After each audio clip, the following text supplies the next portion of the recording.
we'll get our eyes and attention on Tannen Grace and Jody Keith. There's Ross M. Boss, the Utah Jazz fan. Yeah, He's why? getting ready. I make fun of him about it all the time. They're doing pretty good this year, right? Yeah, they're still alive in the playoffs. They're still alive. Semifinals. Nice. They're down 2-1 to the Houston James Hardens. Oh, is he that good? What's that? Is James Harden that good? He does okay. Okay. He does okay. I know he used to be really good. I He is, assume he's getting old. Nah, he's like 28. Oh. Nah. He's going to be the league MVP this year. Oh, that's pretty cool. Yeah, he's a pretty good basketball player. I don't know that much about basketball, so moving on. Magic. You want to talk about Magic? I guess. I want to talk about Magic. Does Tannen have anything weird in his deck? I assume his main deck is the stock 60. He's as stock as can be. Yeah. The weirdest thing he has is a forked bolt. That's not weird anymore. No. I think one time, like 2 months ago or something, Noah Walker or Bob Wang. Yeah. I don't know how to pronounce his Huang. last name. Bob Huang had a fork bolt in his deck, and ever since, every single version, every single main deck that I've seen of this deck is exactly the same. Earlier we saw a version, I recall, that was slightly different, had a Grim Lavamancer main deck that was never drawn. But, you know, who cares? It's Greg Stelver. Yeah, people keep it pretty stock, honestly. It doesn't change too much. You know, if it ain't broke, don't play it. Yeah.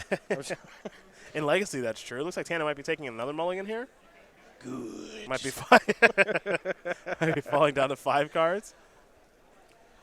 Speaking with Ross a little bit earlier in the day, Brendan DeCandio's deck is the one that's maybe the most interesting of the bunch, this white blue mid-range deck that he built more or less while he was red-eyeing over. Nice. Okay. That's kind of cool. That's my kind of deck building right there. Got here in Baltimore around 5 or 6 a.m., sent them some Facebook messages. They went back and forth a little bit. They said, how the heck do you crew Heart of Kirin, dude? Planeswalkers, thank you. The second ability. He has like 10 Planeswalkers in his deck. He's got quite a few to work with. You know, History of Benalia, after it makes the second token, can crew it. There you go. That's it. Yeah. That's yeah. it. Tap my Lyra Dawnbringer, thank you. In for 4, your turn. Very much. Heart of Kirin, it's a little difficult sometimes, but. Yeah, I mean, it did some work, you know, when we had them on camera earlier. Yeah, we played against Kevin Jones. It was good. Yeah. Yeah. I will say I think Elves is hugely favored against Green-White Company. Maybe we'll get a chance to see that match if Tana Grace mulligans to Oblivion. Yeah, that's gonna be tough for Stevens, I think. I mean, he has 4 Path to Exile, right? And after sideboard, he might have a few things like Oust or other cheap removal. Journey to Nowhere sometimes shows up, But for the most part, Ross is just going to play a bunch of creatures that all do the same thing. If he ever gets an Azuri Renegade Leader in play, the game is basically over. That's pretty much how it works. See Ross Merriam, Brendan DeCandio, Todd Stevens, Collins Mullen, all players you can read on StartsTheGames.com. Sure they'll have a lot to say about this particular weekend, this coming week. As we're gearing up for... Hey, I write for that website. I guess that's true. Yeah, I guess I'll have true. a lot to say, too. Good. We're gearing up for SCG Louisville in a couple weeks, into SCG Minneapolis, into SCG Con. We'll be here before you know it. Only about 4 or 5 weeks away. It's kind of crazy. Isn't there something cool happening at SCG Con? There's a lot of cool stuff happening there. But there's one particular thing at SCG Con that's cool. Is there? Yeah. Which one of the 9 or 10 things that we're doing? Is it the cosplay contest? Is it the No Bandless Modern Open? No, Is it the 2-day vintage? Those are cool, yeah. Is it the 2-day vintage Power 9 tournament? No, it's me doing commentary. Oh, again. okay, got it. As long as I don't get fired. Yeah, got it. I like to joke with Cedric a lot about me just getting canned. I'm fairly aggressive on the internet. I hadn't noticed. Say things here and there probably shouldn't have said. Happens. That's all right. There's a delete button. Oh, yeah. That's all right. You're familiar. Firmly exercised. Yeah. You get to like a trash can emoji. Yeah. Yeah, that's usually the decks I play. Yeah. The trash can That's emoji. true. All right. Come on, Mulligans. See if Tannen's going to keep now. Well, all right. Team Grace, Merriam, DeCandio seems like they are mulliganing quite a bit. Tannen won the die roll, though. It's okay. And he'll start things off with a Underground C. This is a Thought Seize. Man, he's on like 4 cards. This is not the match I wanted for Turbo Depths. I wanted a lot of interaction. Hey, you asked for this. You got it. Well, you can't take it back now. Firmly punished. Understood. I got a daze here. All right. Got me. Tannen will play the Underground Sea again. Jody Keith's deck particularly good in this matchup because it has 4 copies of Pithy Needle for Wasteland, and that's one of the main ways that a Delver deck can interact with. Oof. Oh, wow. Spell Pierce on crop rotation. Okay. Ooh. I think he was just going to go for a Wasteland there because Tannen was on so few cards. That was a little bit greedy. I kind of like it. I'm curious if he was going to go for Dark Depths and cast Vampire Hexmage. I don't know what he was going to do. Oh, no, you're right. That's that was an option. I don't know if he has Hexmage in his hand. Yeah. No, he probably was doing that. And now he's going to Wasteland him. Okay. All right. We might have a game. Back over to Jody. I guess Jody, it looks like he has a Bayou in hand, but that Urborg allows for some really degenerate draws out of this Turbo Depths deck, just because it allows Dark Depths to tap for black mana. So, you can play a turn 2 Vampire Hexmage with a Dark Depths in play without having to have some sort of other mana accelerator. There's Hexmage. Daze. All right. Got him. Tannen's hand right now, 2 Force of Wills, and now there's a Ponder. Tannen needs to find a clock. A clock and another Wasteland, hopefully. Yeah.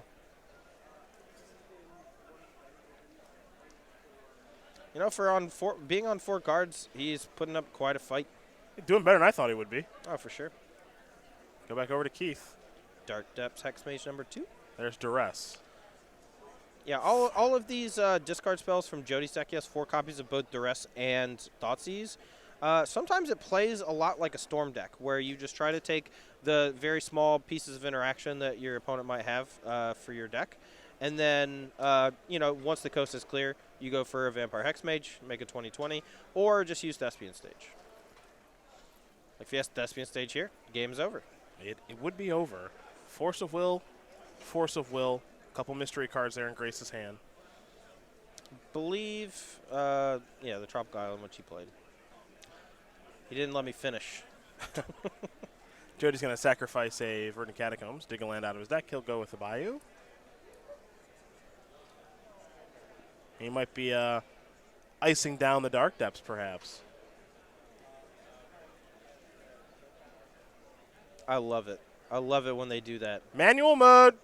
I used to do that every now and then when I was playing the Thopter Depths deck way back in Old Extended. Does not come up much. Here is Duress. Looking to clear a path here for something. There goes Force of Will. He's got him on like a 10-turn clock. He's coming. Force of Will, Young Pyromancer. That's the hand there for Tannen Grace. This is Vampire Hexmage. We're done! Yeah, the end. We're done. Jody Keith going to win game number 1 here over Tannen Grace. Turbo Depths, not so turbo-y, but very depthsy. Wins game number 1 over Grixis Delver. Look, don't celebrate too fast. Mold to 4. Just True. going to point that out. Noted. Jody did get a little aggressive with crop rotation. Crop rotation is kind of dangerous to cast against Delver, because you lose the land as an additional cost. The upside there was that if Jody did have the Vampire Hexmage, he was going to be able to make a turn 2 20/20. And when your opponent's on 4 cards, sometimes you just got to go for it. Huh? He was never in any real danger. Tannen never had any pressure on him. So there are arguments that you should wait. Hit your opponent with a few more discard spells. But every Wasteland is another challenge you have to jump through unless you draw a Pithy Needle. It looks like Todd Stevens was able to win game number 1 over Ross Merriam. So Green Knight Company up a game over Elves. Mullen and DeCandio, they're still playing out their first game. So hopefully when we come back from this break, we'll learn more. See you in a bit.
Welcome back. Cedric Phillips, Todd Anderson here in the booth, getting ready to watch Tan and Grace, Jody Keith, play game number 2 as Grace with his Grixis Delver deck, pardon me. Had quite a few mulligans in game number 1, and Jody Keith with his Turbo Depths deck made it look easy. We start with Tannen and his sideboard of 3 Cabal Therapy, 2 Pyroblast, 2 Surgical Extraction, an Ancient Grudge, and a Braid. Dead Gone, Dread of Night, Diabolic Edict, Pithing Needle, Marsh Casualties, Flusterstorm. Looks like he's got some pretty good cards over there, Todd. First, let me say, hubba hubba. Tan and Grace is a handsome man. Secondly, this matchup is, the counterspells are reasonably important. I think they are better than something like Cabal Therapy. It's rare that if you're playing against a discard deck that you would want discard spells of your own, because you're trying, they're trying to strip you of your interactive things, and you should not be trying to strip them of their combo pieces, for example. Sure. You want to try to apply pressure, have your, things in the deck that kind of take away their consistency. Like your Days of Spell Pierce should be targeting things like Sylvan Scrying, Crop Rotation. So I don't really like Cabal Therapy. Will Cruz, my teammate, tried to bring it in multiple times, even though I suggested not. But, he's got a mind of his own. Just let him have it. He'll do his own thing. As for the rest of the sideboard, Surgical Extraction would normally be pretty good in these types of matchups because of Life from the Loam, but Jody's deck is not a Life from the Loam deck, so Surgical Extraction not very good. You can make an argument that a Wasteland plus Surgical Extraction on Thespian Stage or something would be very good, but Jody has the backup plan of just using Deathrite Shaman and Dark Confidant, along with stuff like Abrupt Decay, and he could actually just win games normally. Yeah, that's true. That's true. The rest of the sideboard, I think Ancient Grudge is okay, if only for the 4 Pithing Needles. A Braid, similar thing. Dead Gone is a newer card we haven't seen too much of. We did see a main deck one earlier in the day out of a Grixis Delver deck. I think that's going to come in just because the back half can bounce a Dark Depths token. But on top of that, the dead part that deals 2 damage to a creature might actually be good against these Dark Confidants and Deathrite Shamans. We'll go over to Jody's side here now. 2 Bitter Blossom, 2 Cabal Therapy, 2 Surgical Extraction, 2 Tarmogoyf, Dread of Night, Crow's and Grip, Grafdigger's Cage, Caracas, Maze of Ith, Marsh Casualties, and the very powerful Sorceress Spyglass against Grixis Delver. What do we like? Honestly, I have no idea. I haven't played with this Turbo Depths deck very much. I don't think you want to keep Crop Rotation in your deck just because of the downside of it getting encountered, but clearly Jody disagrees. So the upside is so high, though. Yeah, you have a lot of options out of Jody's sideboard. You have the option to play more discard spells with Cabal Therapy, but that's mainly you want to bring those in against combo decks like Storm. Here he's opted to bring in Bitter Blossom, which I think is a fine permanent. It can block Delver of Secrets forever, and if you do get Surgical Wastelanded, you have that backup plan to actually win the game. It's true. So. Yeah, the nice thing about his deck, and I think I agree with you that you mentioned this, he's got a lot of backup plans. He can go to Tarmogoyf, which he's got a couple on his sideboard. Yep. He can go to Bitter Blossom. He's got Deathrites. He's got Dark Confidants. He's got a couple different routes he can go so that if Dark Depths does get hit by Wastelands or Surgical Extraction, he should still be totally fine, as here's a Deathrite Shaman from Tan and Grace. I don't know what plan he's decided to implement here, but it wouldn't surprise me if he just boarded out a bunch of discard spells and just is full, combo and other threats, It's just stretching the resources of the Delver deck too thinly. We're going to go back over to Tan and Grace now, who has the active Deathrite Shaman. Keith with just a Verdant Catacombs to start things off with. One of the cool things about Crop Rotation, I will say, is that if your opponent is trying to wasteland you, it is often one of the best cards you can have because it's effectively 1 green mana to stifle the wasteland. Yeah, which is nice. Yeah. That's nice. Here is a Volcanic Island for Tan and Grace via Flooded Strand. Let's see what the play is going to be. Young peasy. All right. And now Deathrite is going to remove, well, maybe it might. Takesies, backsies. Maybe Keith is going to have a response to Young Pyromancer. Who knows? Huh. He might want to crop rotate, I guess. That seems fairly dangerous, considering a Daze is basically lights out. And now here's Delver's Secrets. This is the start that Tannen really wants. If he can follow this up with something like Wasteland, not only to slow down the combo, but also it, gives him time to actually use his creatures effectively to put pressure on Jody. As long as he has a few counter spells to back it up, maybe a Wasteland, he should be in good shape this game. See what Jody's plan is, because he drew a Mazavith for his first draw step and an Urborg for his second. Don't love the Mazavith in this matchup. It's not great against Young Pyromancer or True Name Nemesis. It is, however, very good against Gurmag Angler and Delver early on. Yeah, that's true. Some applications there. I think I might be with you. He may have just discarded. He may have just sideboarded out a lot of his discard and just bring in like random stuff for it, which I think is a totally fine way to go about doing business. Yeah, but like your backup creature plan is not very good against, you know, a Delver opponent with a creature-heavy draw like this. Their creatures are generally better than yours. They can certainly deploy them faster. Yes. That's for sure. Yeah. I mean, it's not like Jody doesn't have his own Deathray Shamans. He just hasn't drawn them. There's a Bayou.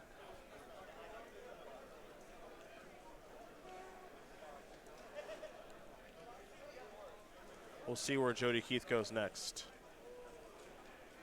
My guess, he's just going to try to play Bitter Blossom. And then I also think it's going to get hit with a Daze. Does Todd Anderson predict the future again? You know, we're pretty good at predicting things. Well, he has a Daze. He's got a Wasteland, too. His hand's really good. Wow.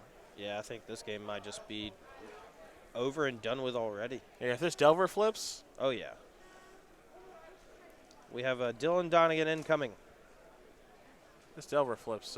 Jody Keith is in a whole bunch of trouble. Depending on Tannen's hand, I probably would have returned Volcanic Island instead, because if he wants to play Wasteland this turn, he's not going to be able to activate Deathrite Shaman to deal 2 damage. That's a good point.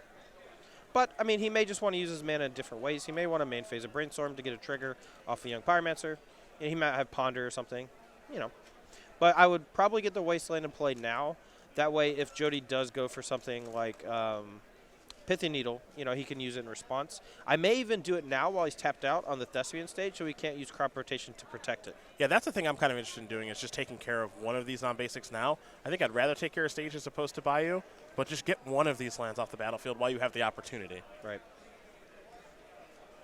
Now, it is worth noting that most versions of this deck do play Elvish Spirit Guide, as we mentioned at the top. And so if Tannen's a little bit nervous about Elvish Spirit Guide plus crop rotation, which is counteracting Wasteland, he might not play it this turn. Sure. If I'm not mistaken, I think he has Spell Pierce in hand, too. Well, then So- everything's good. Yeah, sure. Here's an attack for 7. Keith's going to fall down at 12. This is a Wasteland. I don't like waiting on the Wasteland here. Like, you're going to use it at some point, right? But by not waiting, you just kind of open yourself up to certain stuff. Well, I guess this is interesting because you're seeing it on the upkeep. Maybe Well, this is on purpose. If he's doing it on the upkeep, he decided not to use it. I think he thought he was going. I think he wanted to Spell Pierce the crop rotation. He wanted to get both of them right then. And that's something with a deck like Delver that you can do on occasion is, you know, kind of walk your opponent into the stuff you want. Like the safe play, main phase Wasteland. You know, get rid of it while you can't crop rotation. If you upkeep it, you walk the crop rotation into your Spell Pierce. Yep. Now if Jody plays a third land, though, he can pay for the Spell Pierce, and that might be problematic. Got it. We got an update on the bottom part of our scoreboard. Collins Mullen does win game number 1 over Brendan DeCandio. White-black aggro up a game here over white-blue mid-range. That white-black aggro deck performing very well this weekend. Tell you what, I am not loving this post-board plan against Grixis Delver. I'll say that. The Bitter Blossoms, Dark Confidants, these do not look great, especially when you're under this much pressure. Yeah. That flip Delver, you know, he pulled a reverse Todd Anderson, flipped it blind. Making it look easy. Here's Maze of Ith, maybe?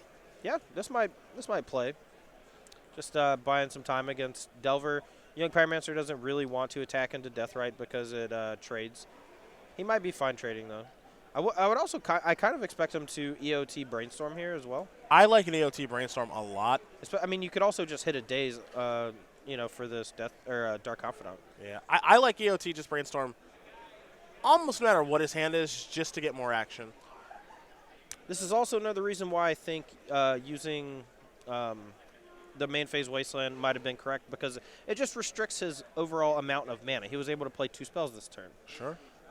of course, the downside of not main phasing is that you might just get 20/20'd. So he kind of wants to save the Wasteland for as long as possible, wait for something to target Dark Depths, whatever it is, like Hex Mage or Thespian Stage, and then use the Wasteland. I think that's what kind of makes things interesting playing against Turbo Depths players is sometimes they want you to Wasteland them right away, sometimes they want you to wait. Right. Just depends on what their hand is and what they're how they're kind of sequencing what they're doing. Where if you Wasteland them right away, they're like, okay, thank goodness, now I'm free to go. Mm-hmm. We're going to go back over to Tannen now. Underground C, which we've known he's had for a while. He's got that flip Delver. That's, of course, Insectile Aberration. Young Pyromancer. Deathrite Shaman, 2. Yes, 2. Dylan Donegan Elemental tokens. Our youngest invitational champion ever. I really do not mind attacking with Young Pyromancer here the more I think about it. That Deathrite Shaman has the potential to gain some life or give Jody more mana. The Dark Confidant, can maybe get Jody out of this glut.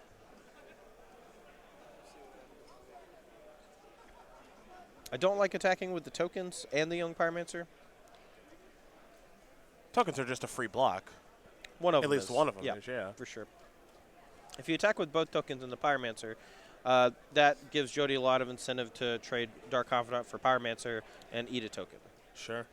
And you effectively only get him 1 damage, but you trade token Young Pyromancer for Dark Confidant, which is not that bad. Well, there's your attack for 3. Keith's going to fall down to 9. Grace at 17. And now there's Wasteland on Thespian Stage. Makes you wonder, was it right? Could be. Not sure. Well, how about that? Thespian Stage to Dark Confidant.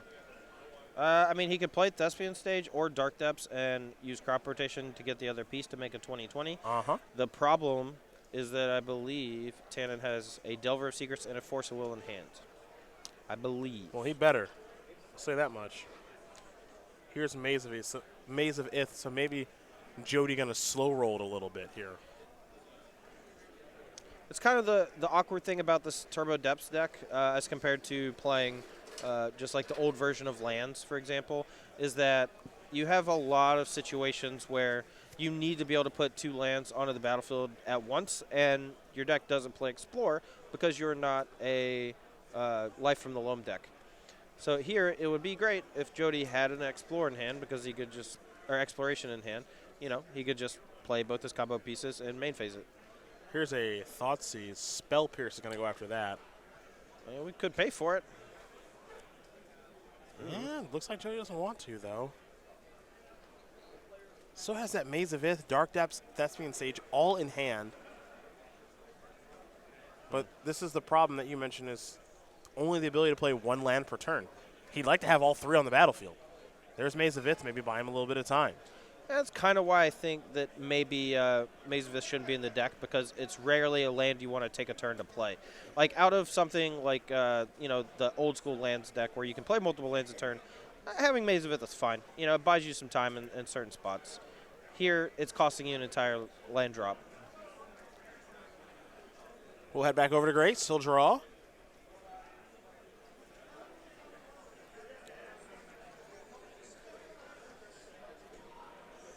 All right, so what happens if we attack with everything? All right, so he probably Maze of Ith with Delver, probably blocks the token with Deathrite. Bob probably blocks Pyromancer. He takes 2 down to 5. Dark Confidant leaves the battlefield, though, so there's very little threat of taking too much damage there. Probably got to do a little bit better than that if you can. And as you see, Grace is lining up what Keith's potential blockers could be, and here he comes with all of those creatures, it appears. Maybe not. Maybe not. I don't mind waiting to just get 1 more token to punch through an extra point of damage.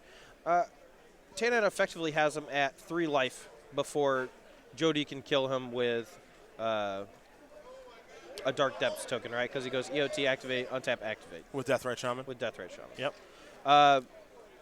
Now there's a little bit of a gum in the works, though, because the opposing Deathrite Shaman can effectively cancel out the first one. So this might actually be pretty tough to navigate through.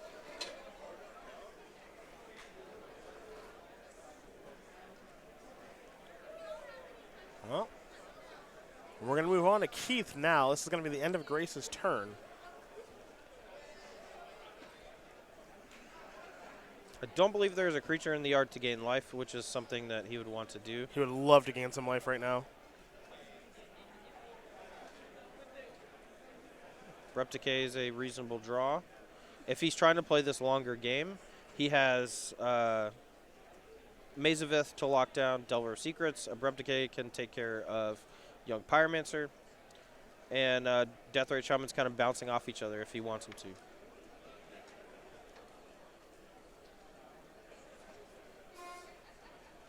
Decisions. Sideboarding into this maybe slower package, working out okay here for Jody Keith as he'll play another copy of Thespian Stage. Yeah, and one thing to note is that even though Maze of Ith is almost always going to target Delver of Secrets, you need to keep attacking with it because the Urborg is in play, and that one extra black mana floating around may end up being problematic. Deathrite Shaman's going to remove something from the old graveyard here. Are we sure we have life totals correct? I thought Jody was at 7 and then Jody activated Deathrite. Yeah, we will take a look. I mean, we may have just had life totals slightly wrong. Right, but Jody should be at not take damage from his own Deathrite Shaman is what I'm saying. Yeah, let's confirm the life totals. Yeah, let's just confirm life totals with players. I mean, I could be wrong. I could have missed something. So during Jody's end of turn. Okay. So during Jody's end of turn, Tannen went for a Deathrite Shaman activation. In response, Jody ate the same card so that Jody's resolved and Tannen's did not. That leaves Jody at a healthier 5 life. Dark Confidant is what dealt him 2 damage. That's what it was. My apologies. Sure. And then, the Abrupt Decay to clear out the Deathrite Shaman and that, Ooh, that might be it. That's a timely wasteland, folks. That's it. Attack with everything. Blocks. Yep. Jody will pack him up, pack him in. As Tannen Grace going to win game number 2 here over Jody Keith. Grixis, Delver, Turbo Depths, all tied up. You can see the rest of the scoreboard there. Steven's still up a game over Merriam. Mullen up a game over DeCandio. We'll watch game 3 of this in just a sec.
We are here for game number 3 between Grace and Keith.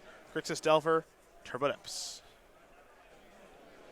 These players taking a look at their sideboards a little bit more. It looks like here, as Grace was able to tie things up against Jody Keith. You do see that Ross Merriam and Todd Stevens. Merriam still down a game, it appears. And it looks like Brendan DeCandio still down a game to Collins Mullen. Yeah, I mean, I expect Ross to tie this up. Again, even though he lost game 1, I do think it's a pretty good matchup for Ross. He has, a bunch of Aziris that need to get hit. But at the same time, if Todd doesn't have one of his 4 Path Exiles or maybe some of his sideboard removal, a single Zuri ends the game on the spot. Well, I will say this, the longer the game goes, the better it is for Todd Stevens, you have to imagine. Oh, so for sure. if they are deep into a game number 2, I imagine Todd Stevens' positioning is probably okay.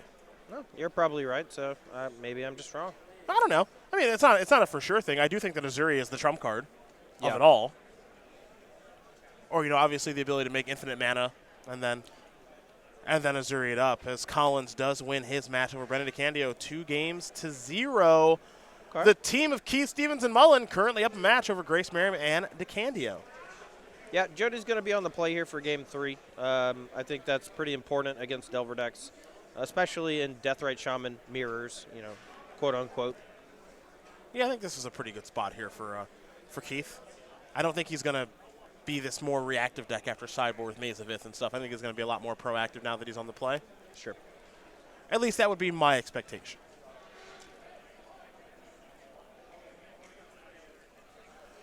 No, I'm actually kind of scared for Ross now. Now that you made a very good point. Also, Ross has that look on his face like he just got Price of Progress for 6. Yeah, I've seen that look. Yeah. A timer 20.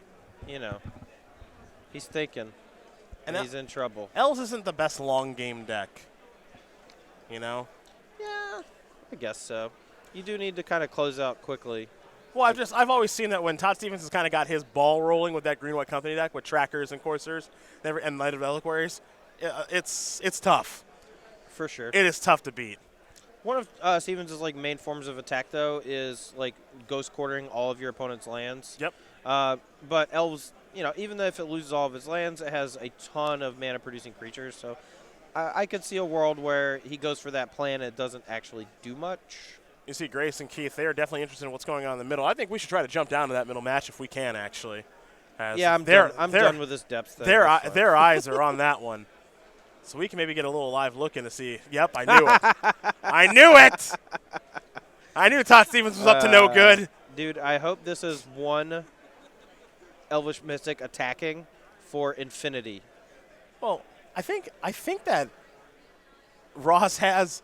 He's got Vizier and Devoted Druid. Yeah, he has infinite mana and Azuri. I'm pretty sure this Elvish Mystic is attacking for infinity. Or maybe not. Honestly, I don't know.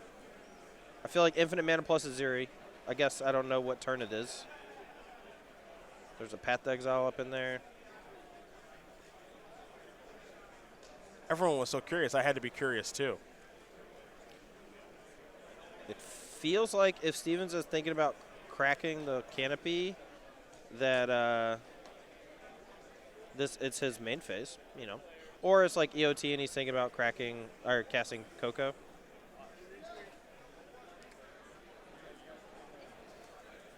Yeah, it looks like we're gonna stay here actually. Let's see what the heck is going on.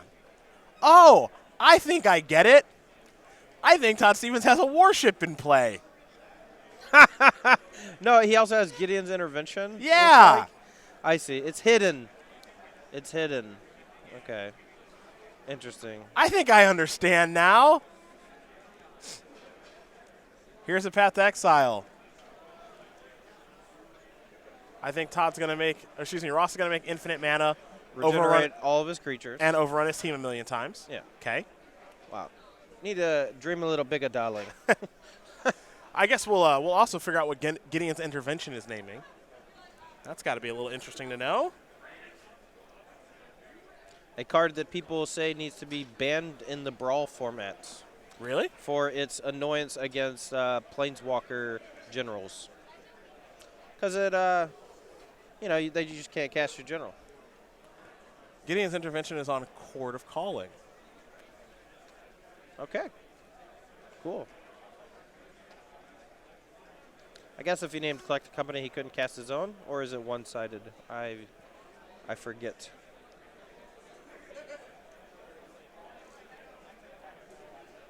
Worship is awesome, though. I mean, I guess Ross probably has like a couple of hits, like a couple of Reclamation Sages or something. Well, we can take a look, Skipoo. Yeah. Well, I don't know if they're even in his deck, though. He may just be dead.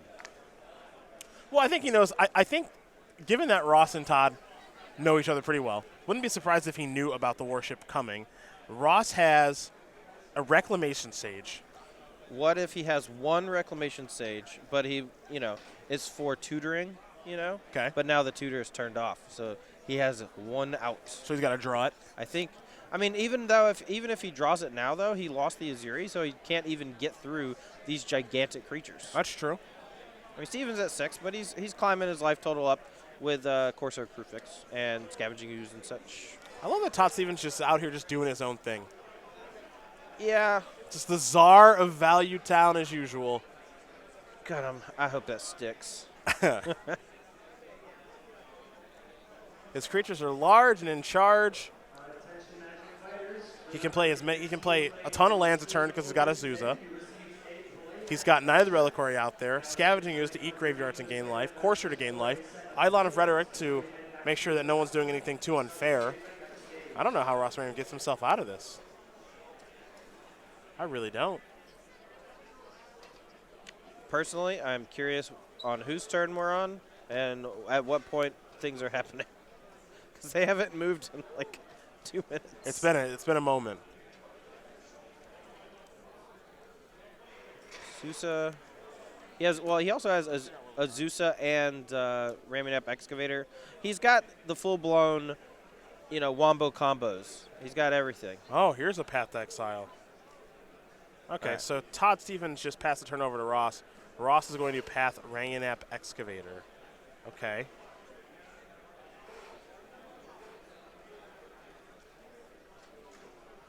Todd Stevens may or may not search. And it looks like he will search. Or just shuffle. Has none left. Here's Ghost Quarter. Maybe. On Ross's upkeep. Hold. At this point, Tannen might be being attacked by a 2020. Who knows? Hopefully. Yeah. Maybe we'll cut over just in time to see the Jared Thompson token enter the battlefield. Yeah.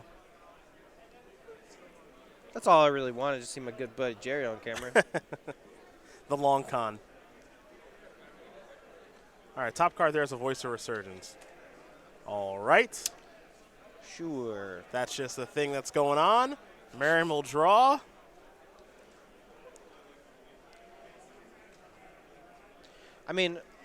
Todd Stevens is in a hugely advantageous position.